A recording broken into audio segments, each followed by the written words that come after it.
बिस्मिल्लाहिर्रहमानिर्रहीम। अस्सलाम वालेकुम प्यारे व्यूअर्स, उम्मीद है बिल्कुल ठीक होंगे। आज मैं आपके साथ शेयर करूंगी फ्रूट चाट में डाली जाने वाली इमली की चटनी की रेसिपी। ये सीक्रेट होता है, फ्रूट चाट वाले बिल्कुल किसी को नहीं बताते हैं, लेकिन आज मैं आपके साथ ये सीक्रेट फार्मूला जो है शेयर करूंगी। इतनी थोड़ी सी मिकदार में जो है ना आप ढेर सारी इमली की चटनी जो है तैयार करके रख सकते हैं। स्पेशली जो है ना ये फ्रूट चाट में यूज़ की जाती है। फ्रूट चाट जब हम बाज़ार से लेके खाते हैं ना तो उसका टेस्ट इतना मज़े का होता है। तो आइए टाइम ज़ाय के बगैर रेसिपी स्टार्ट करते हैं। यहाँ पर जो है ना मैंने इमली ली है, ठीक है। ये तकरीबन मुट्ठी भर के ही इमली है, ठीक है। इसको आपने बिल्कुल सादा पानी के साथ जो है ना हल्के हाथों के साथ धो लेना। इसके ऊपर काफ़ी डस्ट होती है, मट्टी होती है। उसके बाद जो है ना आपने इसको एक बाउल में निकाल लेना है और इसके अंदर डालना है 1 कप गर्म पानी, ठीक है ना। इसको 15 मिनट के लिए रख देना है। जब अच्छे से सॉफ्ट हो जाए इसको, उसके बाद ना इसको ब्लेंडर जग में डाल के 2 राउंड देने हैं और इसको जो है ना आपने पीस लेना है, ठीक है। और उसके बाद इसको स्ट्रेन कर लेना है। स्ट्रेन जो है ना आपने अच्छे तरीके से करना है और इसके साथ जो है ना आपने थोड़ा थोड़ा करके पानी भी यूज़ करना है, ठीक है, ताकि इमली का जो पल्प है ना इसकी खटास जो है वो अच्छे तरीके से पानी में से निकल सके, ठीक है ना। अच्छे तरीके से आपने इसको स्ट्रेन करना है। ये तकरीबन जो है ना ये यहाँ पर आपने 3 कप जो है ना उसके पानी के यूज़ करने हैं, ठीक है। अच्छे से हमने इसको स्ट्रेन कर लिया है, इसकी खटास जो है ना बिल्कुल निकले। अब इसको एक फ्राई पैन में निकाल लेना है और इसके अंदर आप स्पाइसेस डालने हैं, जिसके अंदर मैंने ½ टीस्पून कुटी हुई लाल मिर्च, 1 टीस्पून चाट मसाला डाला है भर के, और नमक जो है ये आपने बिल्कुल थोड़ा सा यूज़ करना है, और 1.5 कप जो है ना इसके अंदर आपने चीनी का डालना है, ठीक है। अच्छा, जितनी चटपटी आपने रखनी है ना उस हिसाब से आप इसके अंदर जो है ना मसालों का यूज़ कर सकते हैं, ठीक है।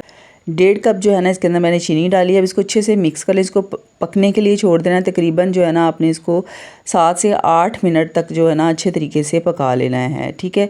इतनी देर में इसको गाढ़ा करने के लिए जो है ना हम स्लरी रेडी करते हैं, जिसके अंदर जो है ना मैंने 2 टेबलस्पून कॉर्नफ्लोर के डाले हैं और तकरीबन ½ कप जो है ना इसके अंदर पानी का डाला है, और इसको जो है ना अच्छे तरीके से मिक्स कर लेना है, ठीक है। जो इमली की चटनी होती है ना इसको गाढ़ा करने के लिए जो है ये कॉर्नफ्लोर की स्लरी यूज़ की जाती है, ठीक है।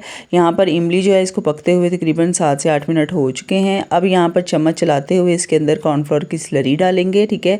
जल्दी जल्दी से चम्मच चलाना है, रुकना बिल्कुल नहीं है वरना गुठलियाँ बन सकती हैं, ठीक है। अच्छे तरीके से मिक्स करने के बाद जो है ना इसको हमने अब मज़ीद जो है 4 से 5 मिनट तक मज़ीद पकाना है, ताकि इसका जो कच्चापन है ना कॉर्नफ्लोर का वो ख़त्म हो जाए।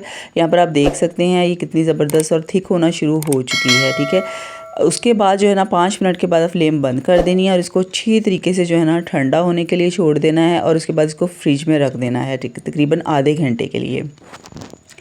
क्योंकि जब हम इसको फ्रिज में रखेंगे ना उसके बाद ये मज़ीद थिक होगी, ठीक है। तो इसको तकरीबन आपने आधे घंटे के लिए जो है ना रख देना है। ये देखिए आधे घंटे के बाद जो है ना इसको मैंने निकाला है बाउल में, तो आप देख सकते हैं इसकी कंसिस्टेंसी आप चेक कर सकते हैं कितनी थिक हो चुकी है।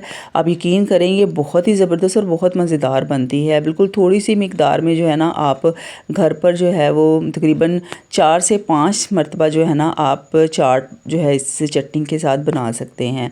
तो अगर चैनल पर नए हैं तो चैनल को सब्सक्राइब करना मत भूलिएगा। ऐसी ही मज़ेदार सी रेसिपीज़ के लिए बेल नोटिफिकेशन को ऑन कर लीजिएगा, और हम्बल रिक्वेस्ट है चैनल को सब्सक्राइब ज़रूर कीजिएगा और सबके साथ शेयर ज़रूर कीजिएगा। रेसिपी कैसी लगी है कमेंट करके मुझे ज़रूर बताइएगा।